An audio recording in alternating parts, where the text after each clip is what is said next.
बहू के सवाल। प्रतिभा को बचपन से ही सवाल जवाब का बहुत शौक होता है, जिसके चलते मम्मी पापा उसे किताबें ला कर देते हैं। लेकिन वो उनकी जगह गूगल की मदद लेकर अपने पास अतरंगी सवालों का पिटारा भरे रखती है, जिनसे वो लोगों को अपने आगे बेवकूफ दिखाने के लिए हर बात पर सबसे अतरंगी सवाल पूछती रहती है। ओ बहू, कहाँ है? जरा जल्दी इधर आ। क्या हुआ मम्मी जी?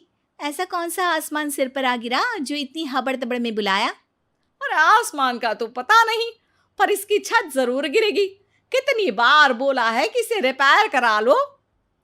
मम्मी जी, ऐसी क्या चीज है जो आपसे कभी सवाल तो नहीं पूछती, पर फिर भी आपको हमेशा उसका जवाब देना पड़ता है? हे भगवान, यहाँ घर गिरने को आया और इसे केबीसी खेलना है। अरे तू अपने सवालों का टोकरा अपने पास ही रख, मेरा बेटा करा देगा। वो आलसी, उनके भरोसे रही तो छत पक्का गिरेगी। इससे अच्छा है कि जल्द जवाब ही दे दो। प्रतिभा की बात सुन सास असमंजस में वहीं बैठ जाती है, जिसे देख प्रतिभा मुस्कुराते हुए वहां से चली जाती है।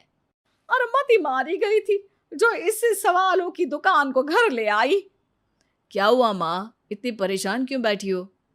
अरे हाँ हाँ, आजा, सब तेरी वजह से तो हुआ है। पूरी दुनिया में तुझे कोई दूसरी लड़की नहीं मिली थी शादी करने के लिए, जो इस सवाल बवाल को मेरे सिर पर ला बिठा दिया। अब क्या सवाल पूछ लिया प्रतिभा ने?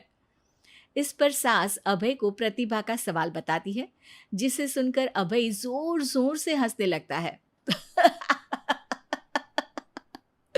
अरे माँ, प्रतिभा के पास जाओ और बोलो उसका जवाब है मोबाइल फोन, जो हमसे कोई सवाल नहीं पूछता, लेकिन हमें हमेशा उसके बजने पर जवाब देना ही पड़ता है।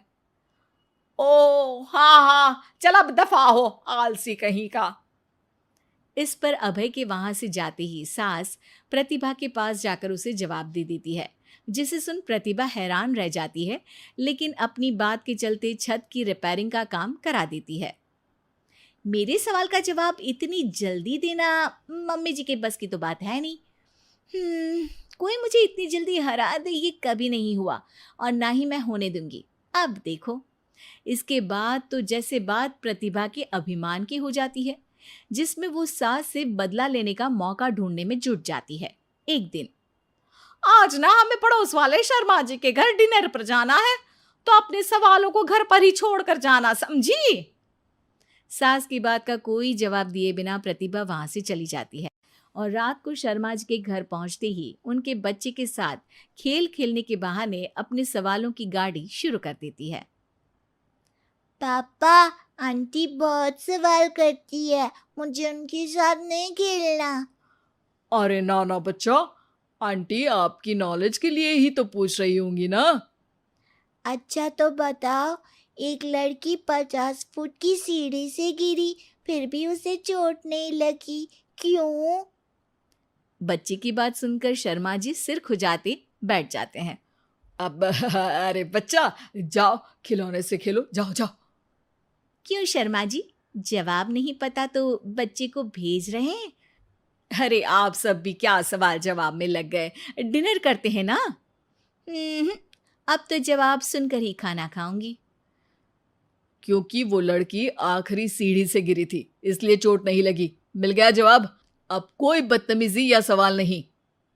अच्छा, तो आज तक मम्मी जी को भी सारे जवाब आप ही बताते थे?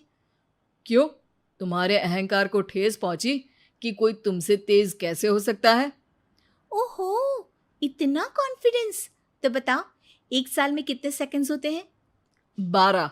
2 जनवरी, 2 फरवरी एंड कंटिन्यूड। ज्यादा तेज हो। अच्छा, ऐसी क्या चीज है जिसे तुम छुए बिना पकड़ सकते हो? बात। दो माँ और दो बेटी पिज्जा खाने गई। सबने एक एक स्लाइस खाया, फिर भी सिर्फ 3 स्लाइस ही खा पाए। कैसे? क्योंकि उनमें एक ग्रैंड मदर है, फिर उनकी बेटी यानी कि मदर, और फिर उनकी बेटी। हो गई 2 माँ और 2 बेटी। मिल गया 3 स्लाइड का हिसाब। अरे कभी तो अपनी गूगल की दुनिया से बाहर निकलो। अपने आप को अगर इतना ही तेज समझती हो तो अब तुम मेरे सवालों का जवाब दो। कौन सा फूल सबसे अच्छा है? किसका दूध दुनिया में सबसे ज्यादा अच्छा है? कौन सी मिठास सबसे अच्छी है? अभय के सवाल सुन प्रतिभा असमंजस में पड़ चुपचाप बैठ जाती है, जिसे देख सब हैरान रह जाते हैं। प्रतिभा के पास सवाल का जवाब नहीं, ये चमत्कार कैसे हो गया? अरे कभी गूगल छोड़कर ढंग की किताबें पढ़ी होती तो पता होता। इसी तरह कुछ दिन बीत जाते हैं, जिसमें अभय का जवाब ना दे पाने की वजह से प्रतिभा सवाल पूछना बंद कर देती है, लेकिन साथ ही सुकून से रह भी नहीं पाती, जिसे देखकर एक शाम अभय प्रतिभा को कहता है। देखो, मेरा तुम्हें हर्ट करने का कोई मोटिव नहीं था। बस समझाना था कि अगर तुम्हारे पास कोई टैलेंट है तो उससे लोगों को नीचा दिखाने की जगह उन्हें सीखने में या मदद करने में इस्तेमाल करो। ज्ञान नहीं, जवाब दो। सबसे अच्छा फूल कॉटन का है, क्योंकि उससे हमें कपड़े पहनने को मिलते हैं। सबसे अच्छा दूध माँ का है, क्योंकि उसकी वजह से एक बच्चा स्वस्थ और तंदुरुस्त रहता है। और सबसे अच्छी मिठास तुम्हारी जुबान में होती है। अगर जुबान से अच्छा बोलोगे तभी तो लोगों से जुड़ पाओगे, उनके मन और जीवन में घर कर पाओगे। अभी भी ज्ञान ही दिया, लेकिन ऐसा जो मेरे पास नहीं था। सॉरी, मुझे कभी समझ में ही नहीं आया कि मैं कितना गलत कर रही हूँ, और ना ही किसी ने समझाया। पर अब वादा करती हूँ, गूगल से ज़्यादा किताबों में समय लगाऊंगी, और जो भी सीखूंगी उससे शो ऑफ नहीं करूंगी, लोगों की हेल्प करूंगी।